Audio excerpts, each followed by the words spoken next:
صلوا على محمد وآل محمد.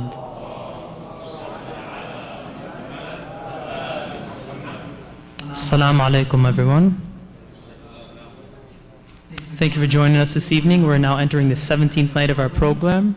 And alhamdulillah, mashallah, we're still doing well. Inshallah, we could get the crowd to get a little bit larger. Inshallah, we could bring some more people, talk to your friends, your neighbors, recruit them here to listen to our lectures, inshallah. We're going to begin tonight with Hajj Ali Rida. He's going to recite Surah Mutaffifin, I believe. So let's have a loud salawat for him. Ala Muhammad wa Ali Muhammad.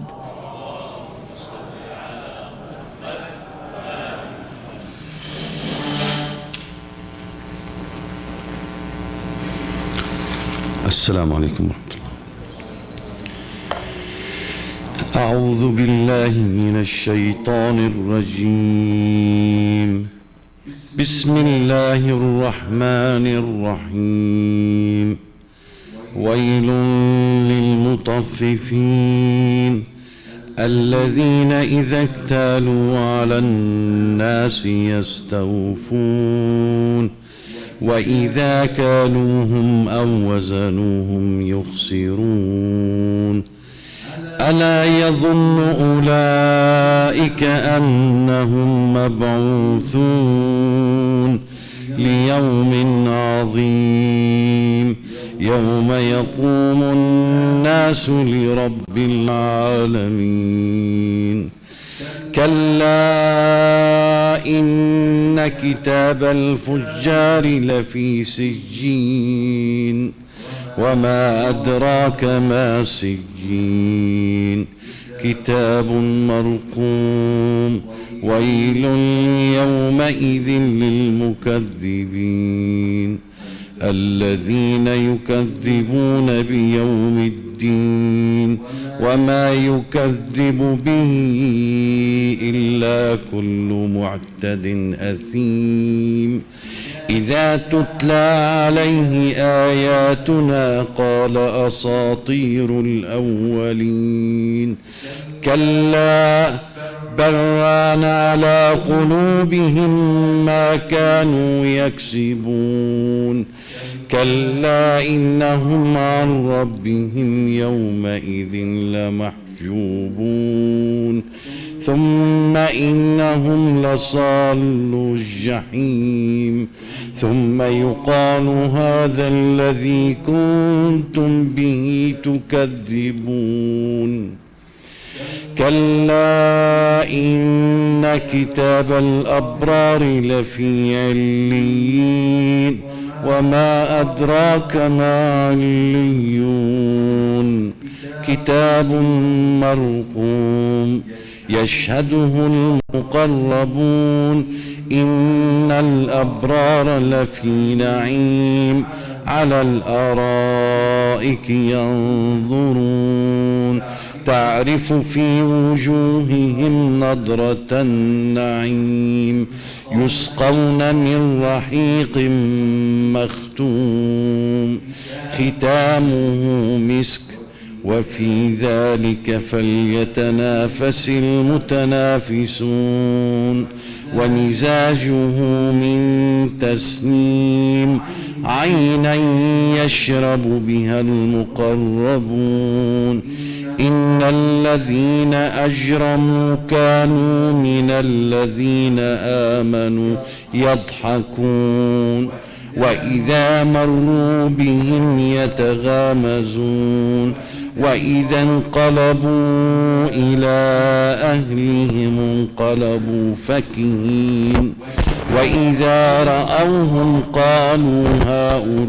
قالوا إنا هؤلاء لضالون وما أرسلوا عليهم حافظين فاليوم الذين آمنوا من الكفار يضحكون على الأرائك ينظرون هل ثوب الكفار ما كانوا يفعلون آمنت بالله صدق الله العلي العظيم.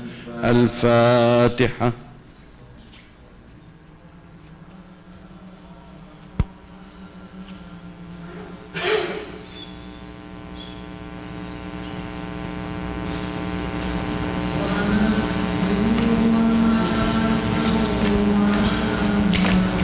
Let's have a loud salawat for Hajj Ali Rida, ala Muhammad wa ali Muhammad for that beautiful recitation.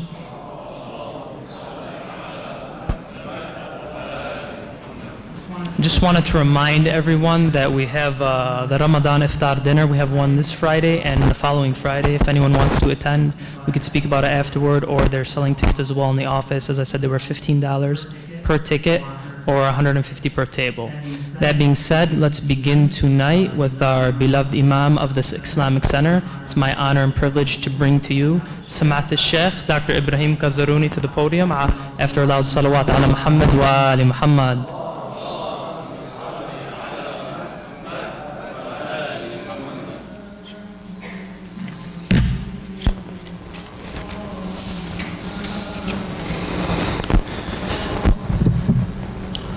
صلوا على محمد وآل محمد.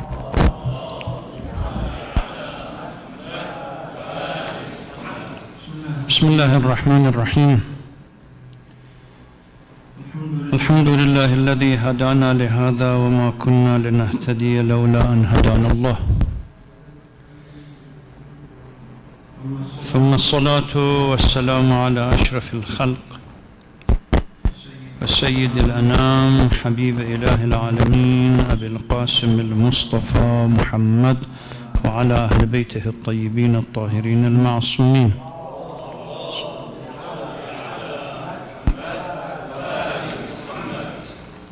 We offer thank and praise to Allah for guiding that we receive, as without Allah's guidance we would have deviated. Salutation and greeting to the most noble and most honored of his creation, our Prophet Muhammad sallallahu alaihi wasallam, and his pure progenies.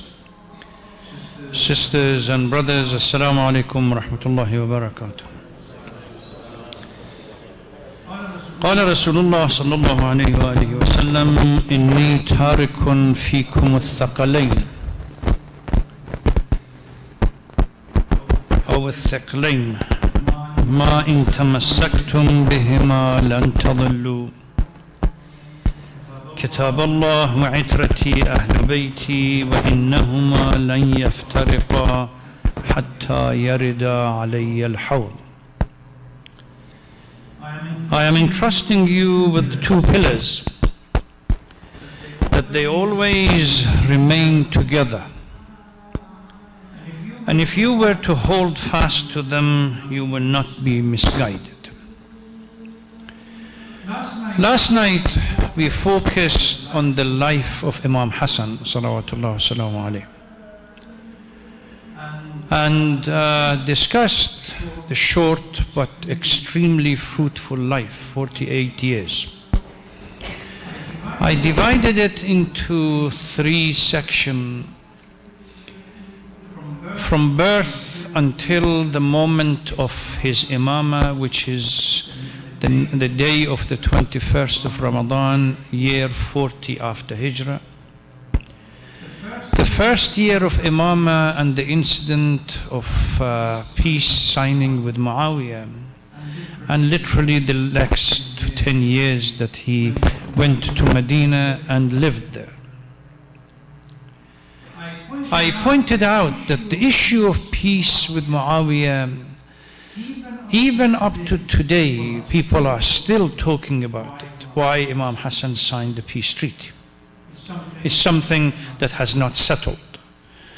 There are people that even have written books about it. Baqir Sharif al-Qurashi in his famous book Sulh al-Imam al-Hassan, and there are a number of other scholars. So this issue remains still being discussed by the scholars. In trying to understand the reason or the rationale behind the signing of the peace treaty, I addressed two issues, that they are somehow interconnected. Number one, to understand what we call the synthesis between strategy and goal for all our imams. Do they all have one goal but different strategy? Or they all have their own goals and their own strategies independent of the other? In drawing a conclusion last night, I indicated what we have, it seems to be an overarching umbrella of the preservation of Islam to be the goal.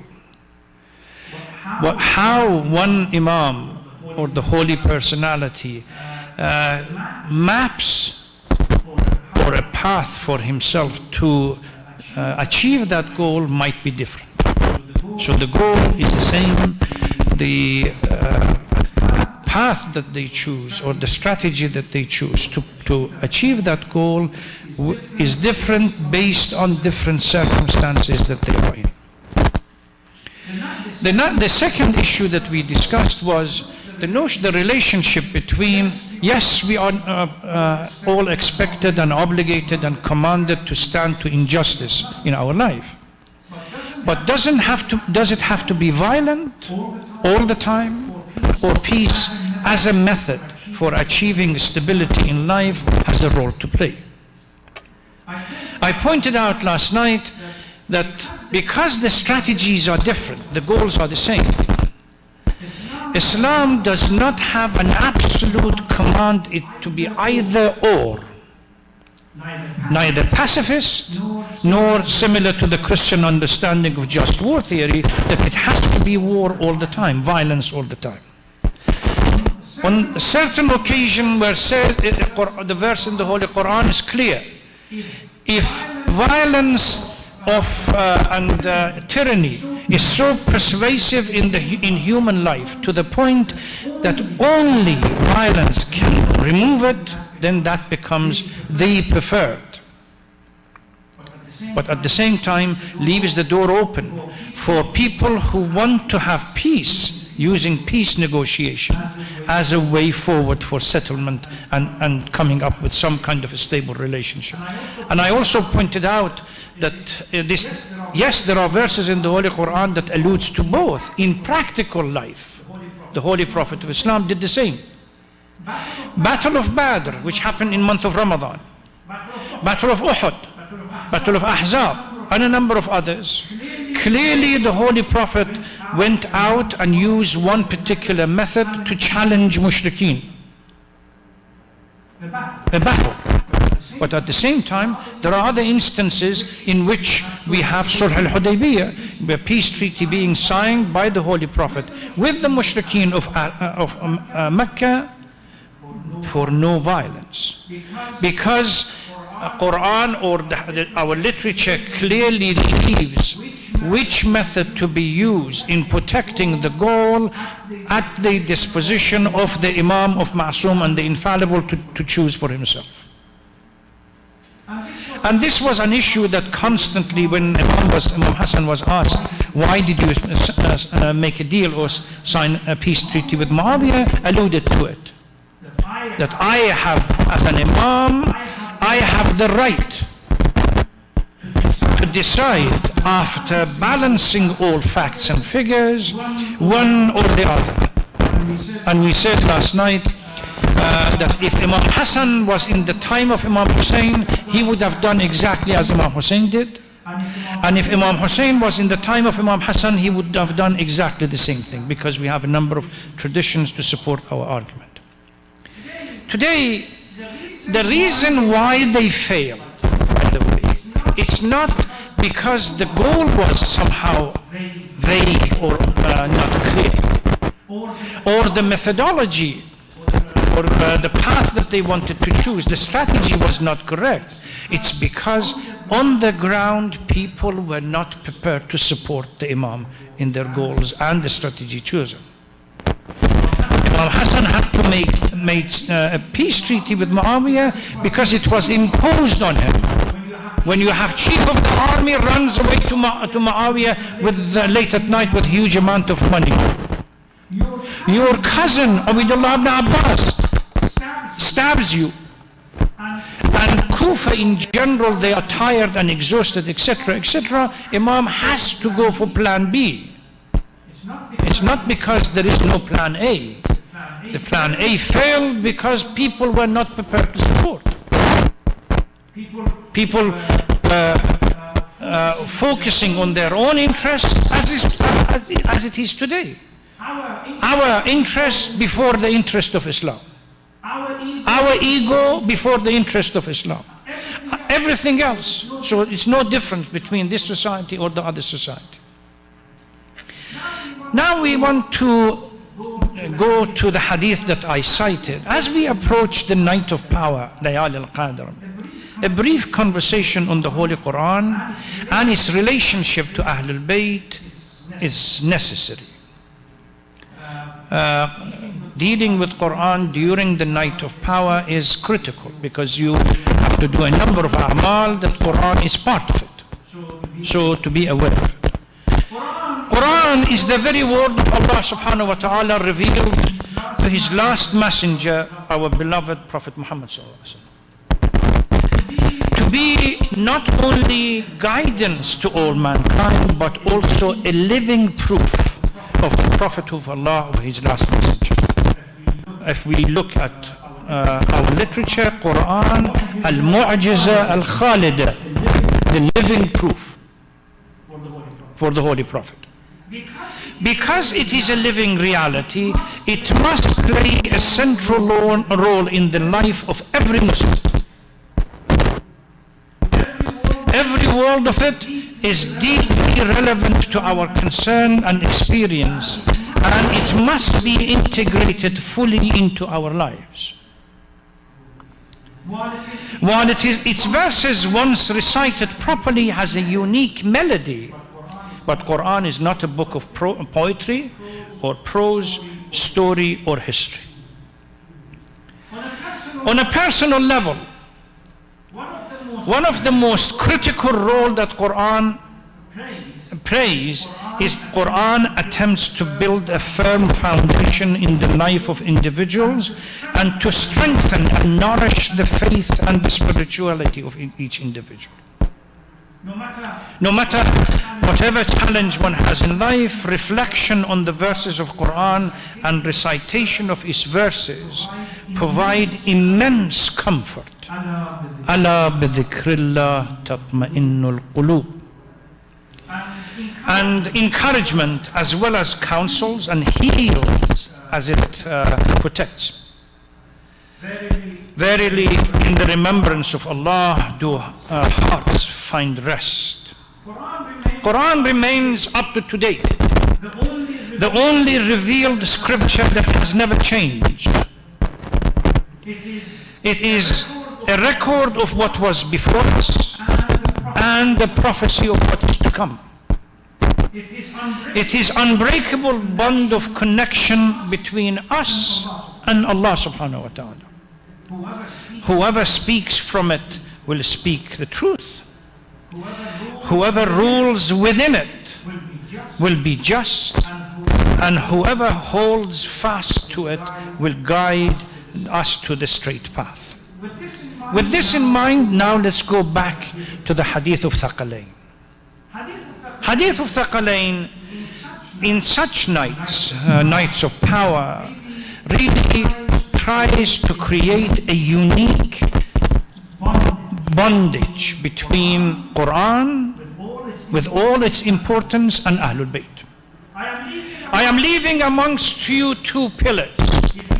If you were to hold fast to them, they will guide you, and they will never separate from each other. Not only this hadith is trying to establish a relationship between Ahlul Bayt and Quran, it certainly creates a benchmark. If you are ever in doubt, present the idea to these two factors. So when the Holy Prophet says لَن يَفْتَرِقَا, they are not going to separate from each other, it creates a paradigm. The paradigm is, according to this hadith, whenever a paper Quran is interpreted in a way that is in opposition to Ahlul Bayt, Quran is violated. And whenever the ahadith of Ahlul Bayt are interpreted in a way that counters the Quran, then Ahlul Bayt has been compromised. Because they are supposed to stay together, inseparable.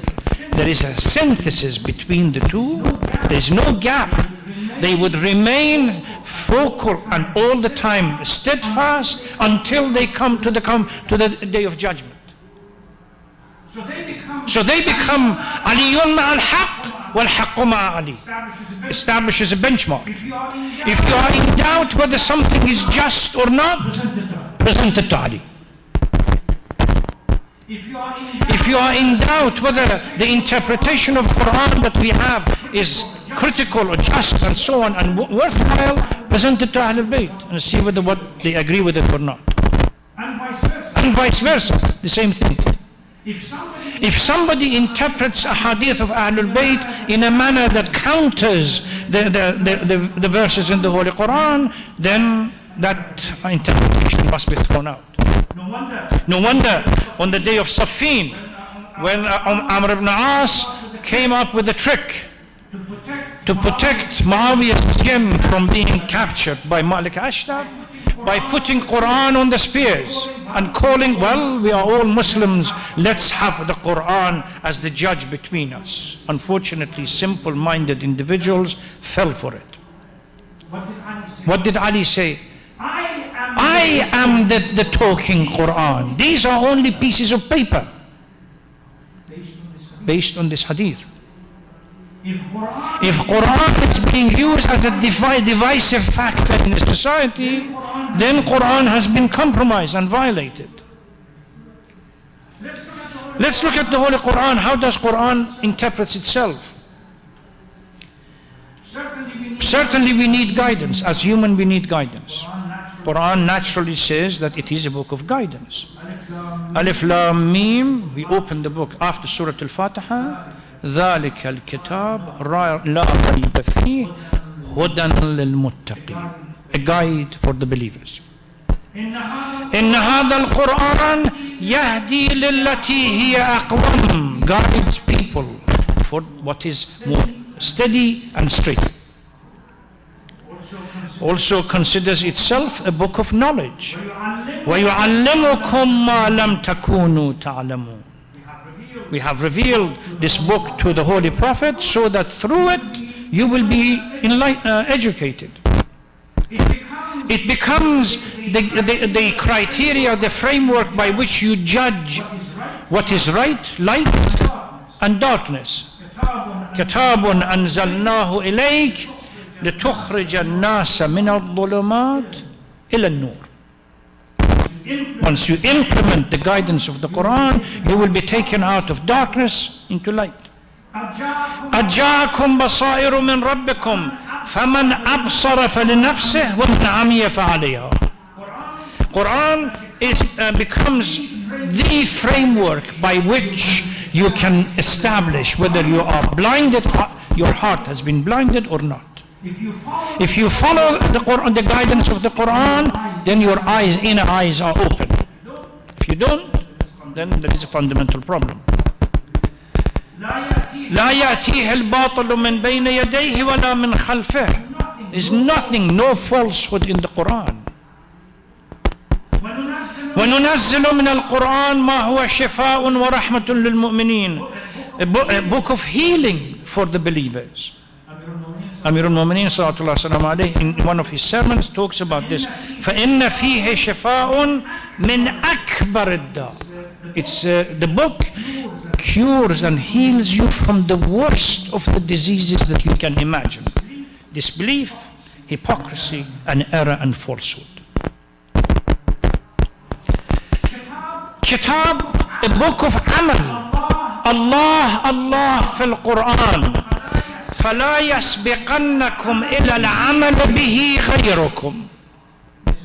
This is wasiyah of the Amir al-Mu'mineen to Imam Hassan the last night before his death. Allah so that the Quran, which is supposed to be a book of practice, other people will not practice it, and you are left with the book and few pieces of paper that are devoid of spirit.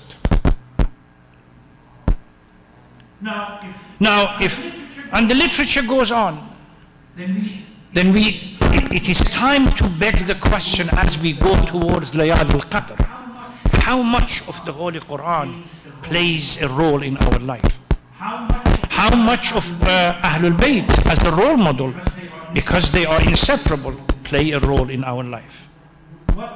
What kind of significant role they have on a daily basis in our life? Ahlul Bayt and Quran. We need really to search. In this time, an era that we are still searching for true guidance, إِنِّي تَارِكٌ فِيكُمُ الثَّقَلَيْنِ clearly define the two principles, the two pillars that we need to implement and follow and imitate in our lives. No wonder there is a verse in the Holy Quran that we are going, on the day of judgment, the Holy Prophet is going to complain to Allah, وَقَالَ الرَّسُولُ يَا رَبِّ إِنَّ قَوْمِ اتَّخَذُوا هَذَا الْقُرْآنَ مَهْجُورًا. People on the day of judgment complains, the Messenger of Allah, that they have deserted this book.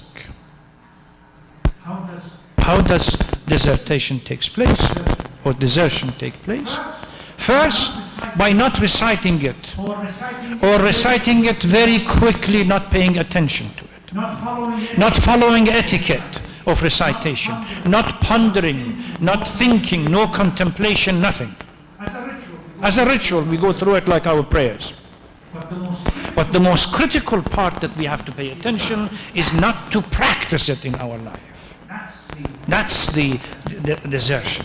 That Quran no longer has any role to play in our, whether individual, social, economic, whatever, political life. We never ask.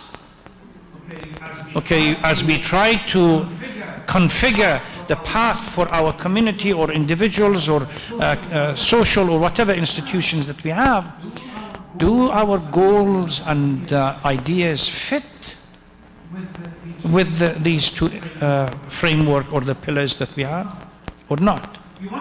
You want to understand what happens when Quran is outside the life, is what is happening today. Now, Muslims, on a broad daylight, they swear allegiance to the Zionists against Muslims. Open agreement between Netanyahu and Wahhabis and the Turks. Against whom?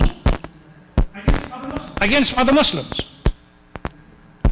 We have reached a depravity that despite the fact that we claim allegiance to Islam, on the Jum'ah, morning of a Friday, we go and do the ghusl of Jum'ah, wear white clothes, sharpen our knife, and then go stand in front of the street to see which one is passing by, and we capture men, women, old, young, and we slaughter them like sheep.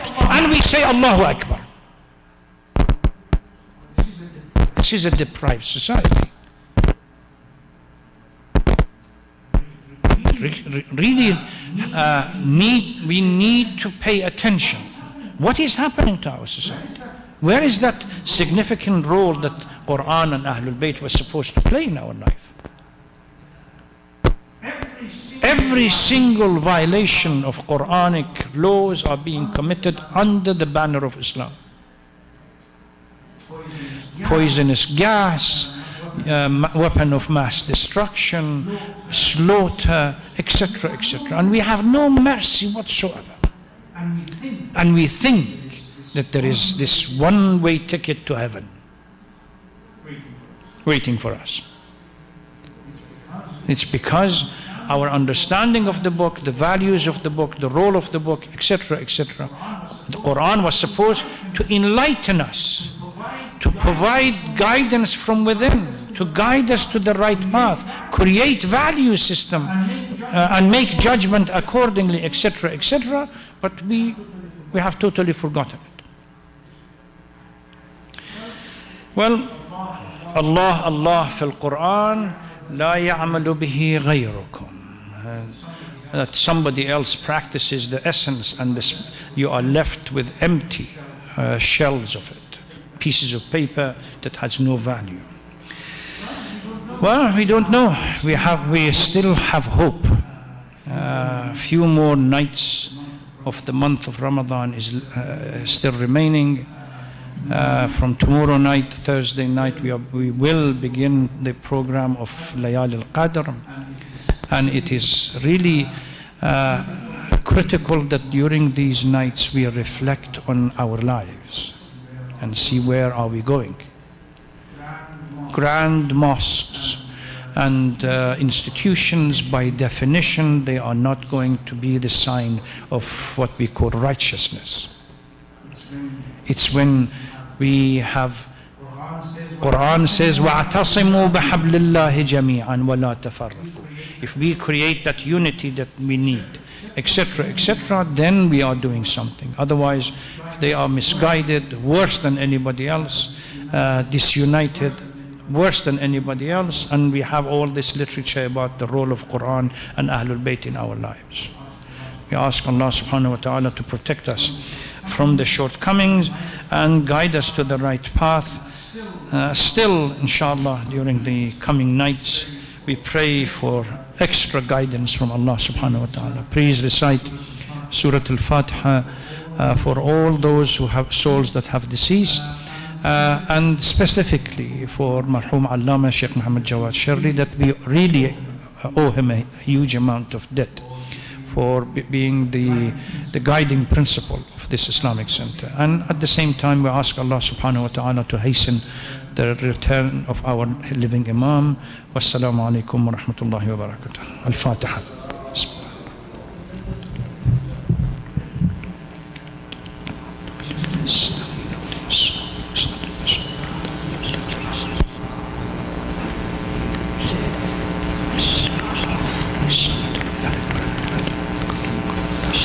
Brother Muhammad, give me a few seconds. Let me ask the sisters first.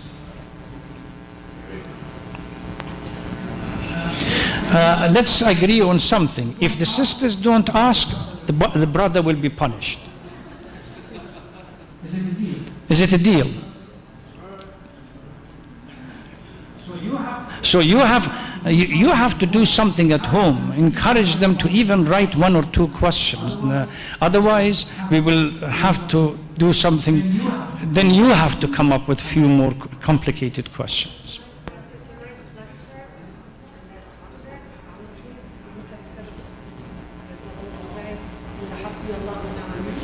We really need to reflect. We really need to reflect here that it's a critical issue.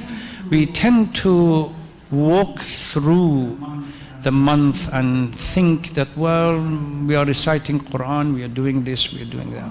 Quran is a book of action. We really have to find out how much of our life, if it were to be presented to the values of this book, we are close to it. That's a critical question.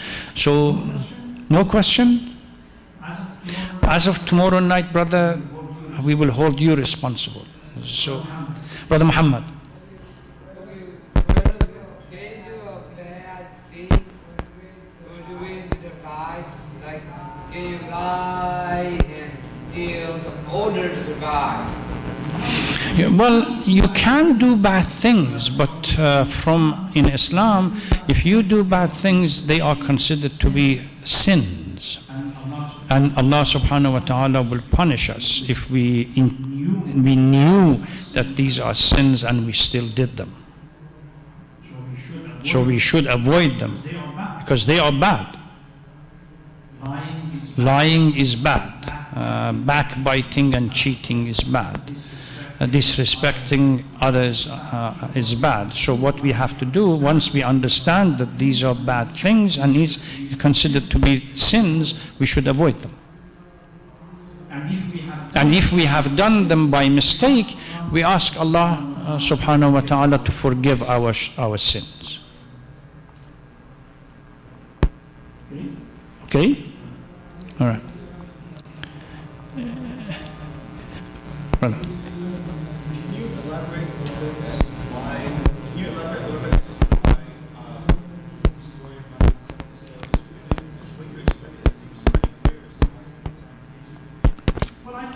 Well, I touched upon it last night.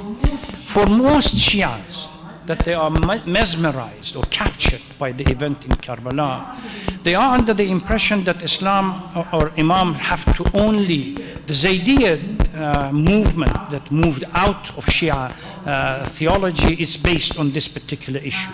The fact that we really have to stand up violently against the tyrannical rulers. Any Imam that doesn't agree with it is not considered to be Imam. So they come from Amir al-Mu'minin, Imam Hassan, Imam Hussein, and then they go towards Zayd ibn Ali, or dismissing or marginalizing his father, Imam Zain al-Abidin. Why? Because the criteria was he did not stand up against the tyrannical rulers and be martyred.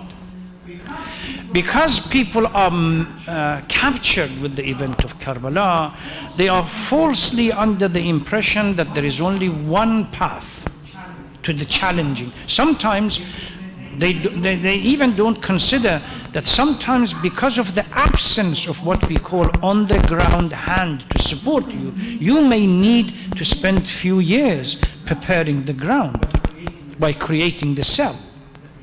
that then you use to support yourself.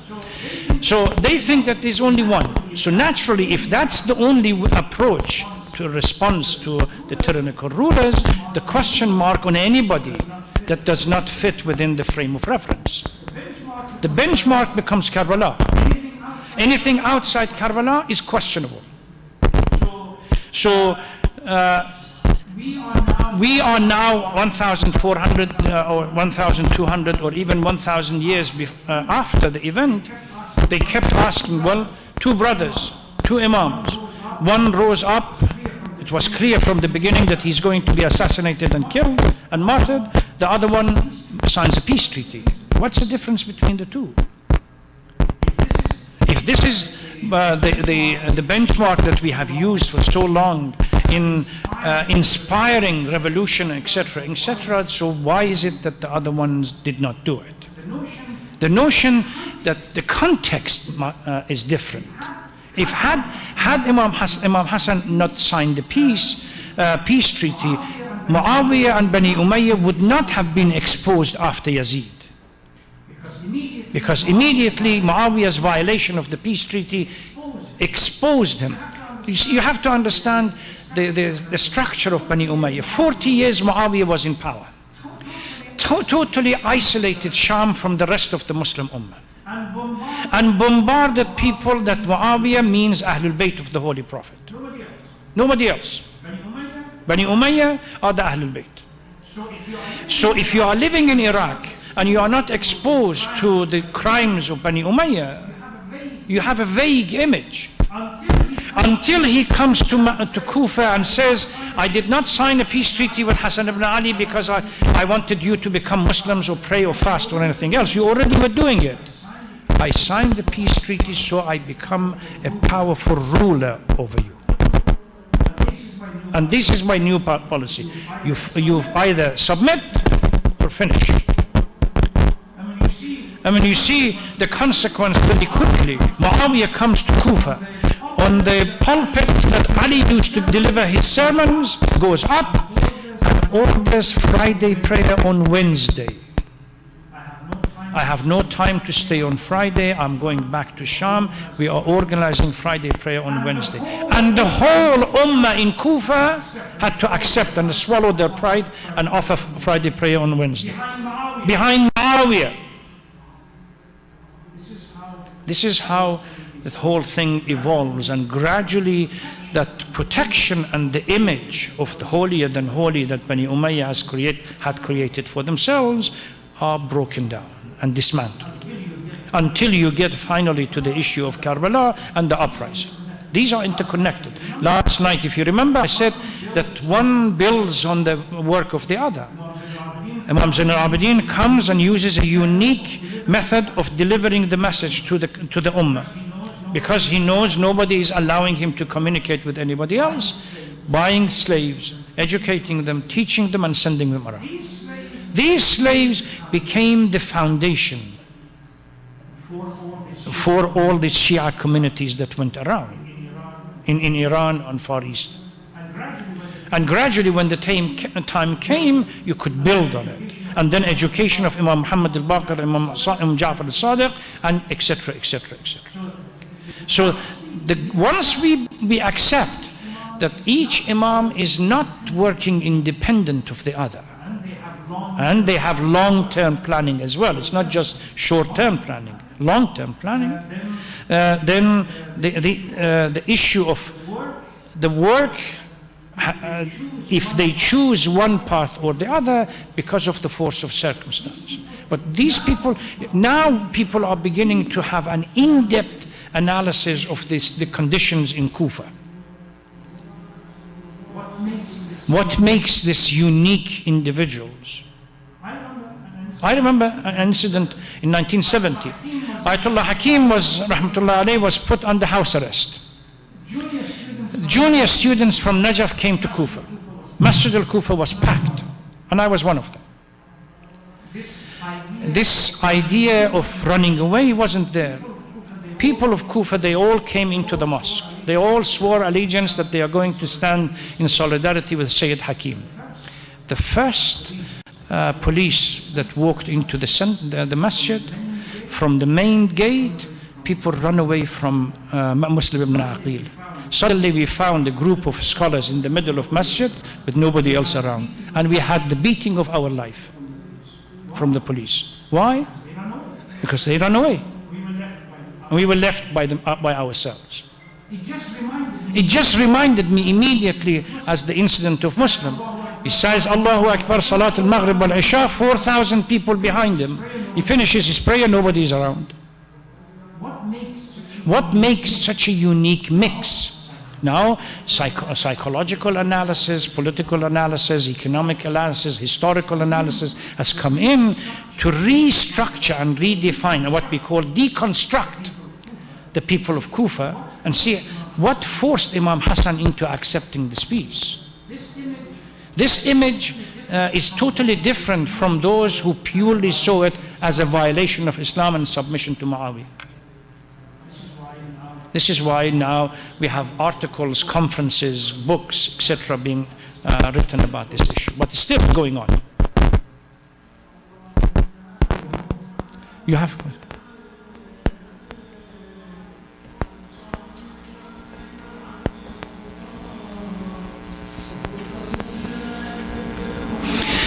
Well, I've been asked this question before. Is reading the Quran in its English translation just as significant as reading it in Arabic?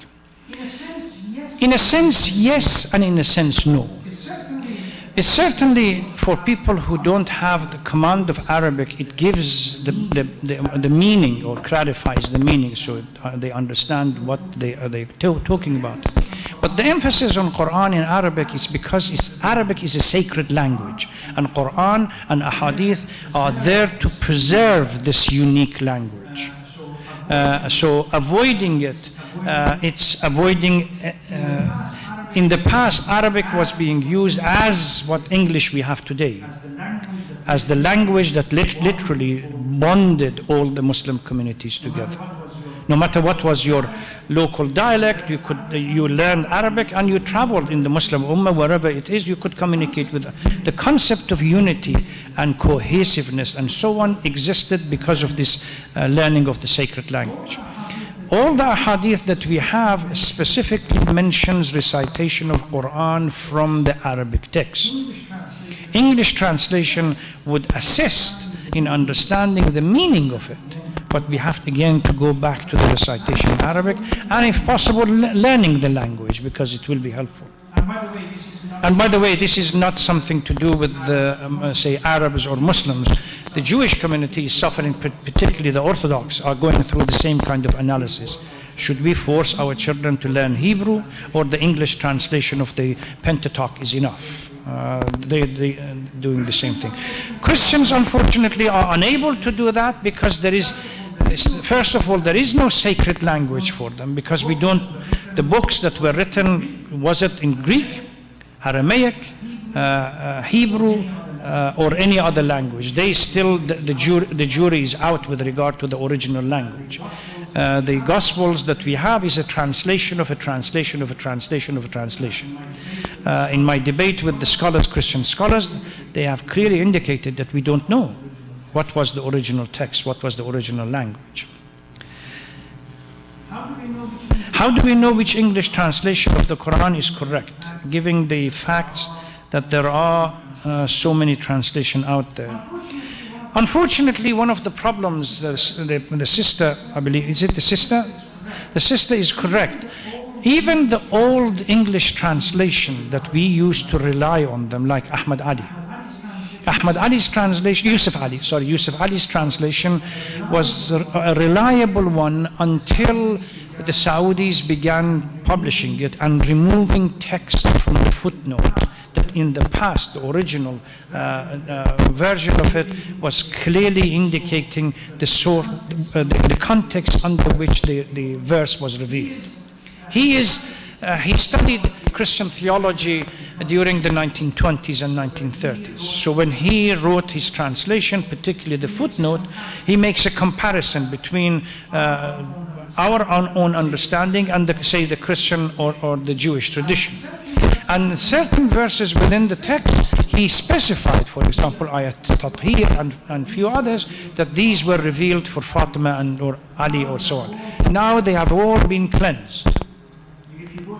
If you go to alislam.org and click on the search engine, the changes that the Saudis have done into the translation, they actually have put books together. Say this was 1920s version, and this is what you have today. They have changed them. Still, Yusuf Ali for the beginner is quite a good one to start with. There are few better translations coming out of Iran, much better without having the thou, those, the old English biblical language coming out of Iran. So you can go online and check them. The best thing, because each one's need is different from the other person, you go to the library and have a look. Or ask, if you are in college or wherever it is, ask your library to bring various versions of it, different translation, and look at them. So Hossein Nasr, the professor at George Washington, recently with the collaboration of a number of scholars, I haven't seen the book, but from the class that I taught at University of Michigan, Detroit, some students brought this translation, and they indicated that they found it to be extremely useful. You were present, or they said that it was a useful translation, and they liked it. There were other translations as well, but my recommendation is to search and see which one, because one might be from looking at it from an academic point of view, because the scholars who have written or contributed are more academically inclined, other ones historical or what we call interfaith, etc., etc. Was a question? Okay.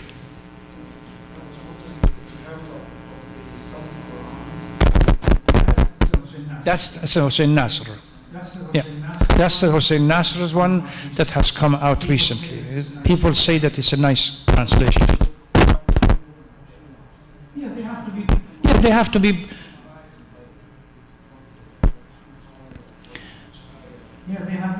Yeah, they have been attempting to be balanced in their interpretation. But the language is very fluent, and so when I asked few of the sisters that were present in the class to read a particular translation, it was they liked it, so everybody is using it now. All-timers, Yusuf Ali was the one that the beauty of Yusuf Ali, although there was a challenge to understand this biblical English, but the footnote was extensive and useful. Particularly if you were living in more Christian-orientated kind of context, you were able to look at what he says and make a comparison with the Christian literature.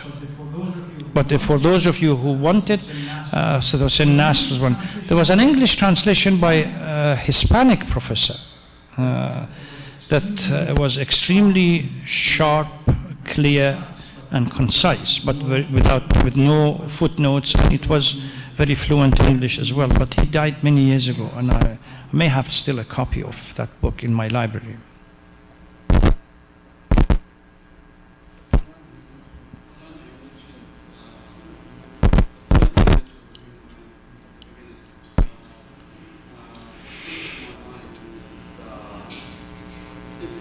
For the speeches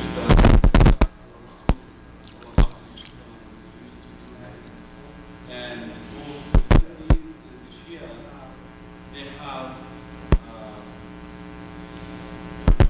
history. Do they have the same? The book is the same. It's the interpretation and the way, the sources that they use to interpret it, which is it's different. Yeah, ahadith are different because each one relies on different hadith, the source of hadith. We have in Shia Usul al-Fiqh and Ilm al-Hadith, we have a unique understanding of analysis of Hadith, in which no matter what book the Hadith is in, we don't, the mere presence in one book or the other does not guarantee the safety of the Hadith. We have to bring the Hadith and assess it, and literally put it through a number of sieves to establish the authenticity. The Sunnis, on the other hand, they say no. Any hadith that we find in one of the books of Sahih, the Sahih Sitta, the 6 books, then they are trustworthy, and we cannot challenge them. Now, whether it's correct or not, this is the way they deal with assessment of hadith. So if we have a hadith from Amir al-Mu'mineen sallallahu alaihi wasallam, or Fatima al-Zahra, Imam Ja'far al-Sadiq, they do not accept most of our ahadith because they come from what they call Imam Ja'far al-Sadiq and so on. They reject it. So they have their own source of hadith that goes through a chain of narration that relates to certain individuals. On the other hand, we have our own sources. So one verse could have different interpretation depending on what hadith you use and what classification of hadith you use to interpret it. The verse itself is fine, but the approach to the interpretation and translation of it or explanation is different. Is Bismillah ar-Rahman ar-Rahim part of a surah or is not? This is a debate. It has theological as well as juristic implication. When I say Allahu Akbar, should I say Bismillah ar-Rahman ar-Rahim, Alhamdulillahi Rabbil Alameen, it's part of the surah or not? There are schools of theology, the Sunni school of theology, mostly they say no, it's not part of the surah. So Imam says Allahu Akbar, there is a silence in which he may recite some prayer and then says Alhamdulillahi Rabbil Alameen. Or with regard to other verses. So this is a classic example that one talks about, because they rely on different ahadith and different sources. Brother.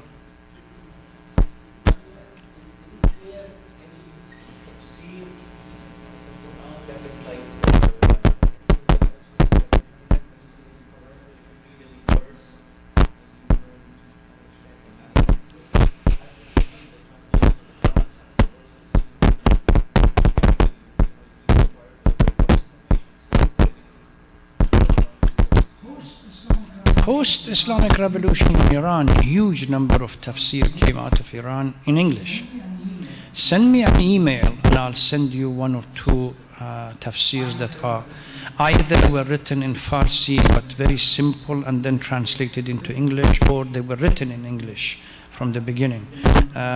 Then these are available online, you can access them, and but even big and more sophisticated and complex tafsirs such as Al-Mizan and others have been now translated into English. The beauty about tafsir of Al-Mizan, that if you are not ready for the philosophical or more theological conversation, you can ignore it, but at least the basic interpretation of it is available. Ayatollah Hussain Fadlullah has a translation, interpretation of Quran or exegesis on the Quran. I've looked at it. It's not bad. It's not very complex. It's not sophisticated. People can read it. It's simple. It's in Arabic. I don't know whether it has been translated into English or not. I'll check once I receive your email. Then I can give you a few. There are others. There is a page about Quran that you go on internet, and then they list the number of tafasir. So what you need to do is go for the English section and look at tafasirs that you have in English and see which ones are more to your liking. Whether you are an academic background, you like it, that approach. If that's the case, then I strongly recommend the the commentaries by Sayyid Hussain Nasr, extremely useful. If you are more religiously or theologically inclined, no. It's philosophically inclined, there are others. There's something unique about this book, that ever since its revelation, Muslims focused on various angles of the book, various lenses that you can use to interpret and translate. This is why we have such a huge amount of literature on the exegesis of the Quran. Some people spend huge amount of time looking at numerology within Quran. What are these numbers that are talking about in Quran? How do they relate? What's the number 19 got to do with number 7? How number 6 with number 5 can be organized? And they tried to thread an Egyptian professor many years ago spent huge amount of time doing this, and others. Yes, sister.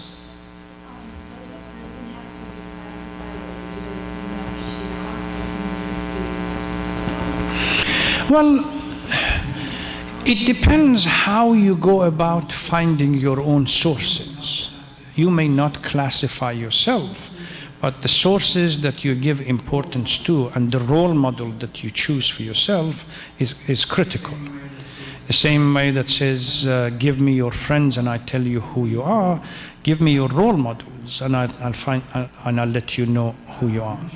I'll mention this on the Friday, inshallah, Friday sermon this Friday.